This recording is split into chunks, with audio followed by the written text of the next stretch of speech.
প্রিয় দিনী ভাই ও বোনেরা, আসসালামু আলাইকুম রহমতুল্লাহি ওবরাকাতু। আশা করি সবাই ভালো আছেন। আলহামদুলিল্লাহ, আমিও আপনাদের দোয়ায় ভালো আছি।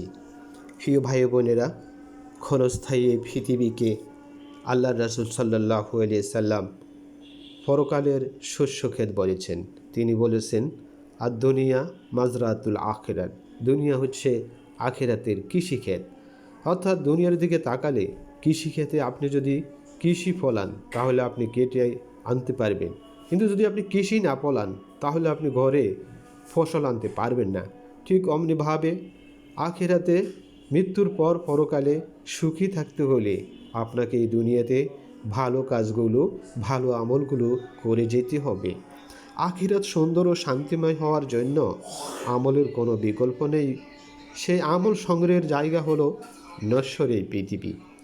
আর আমল করার ভরা মৌসুম হলো রমজান মাস, যে মাসে একটি নফল ইবাদতকে, একটি ফরজ আর একটি ফরজকে 70টি ফরজের সমপরিমাণ সওয়াব দান করার ওয়াদা করেছেন মহান আল্লাহ তাআলা।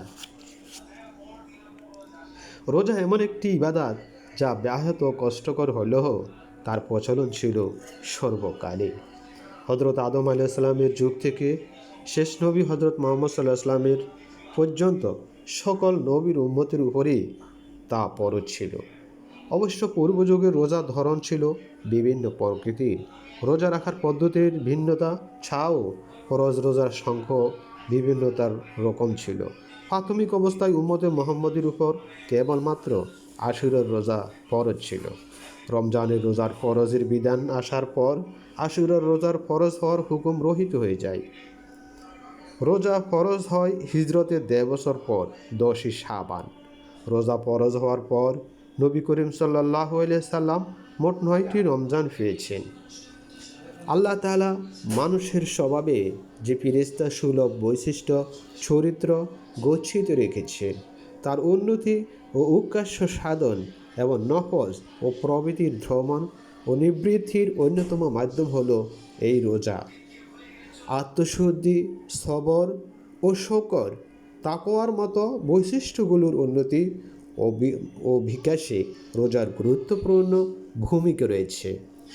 উপরম্ভ রোজার মাধ্যমে মানুষ উদ্ধার ও প্রবৃত্তির জৈবিক তাড়না হতে সম্পূর্ণ মুক্ত হয়ে ঊর্ধ্ব জগৎ তথা আপস স্রষ্টার সঙ্গে সম্পর্ক ও যোগসূত্র স্থাপনে সক্ষম হয়।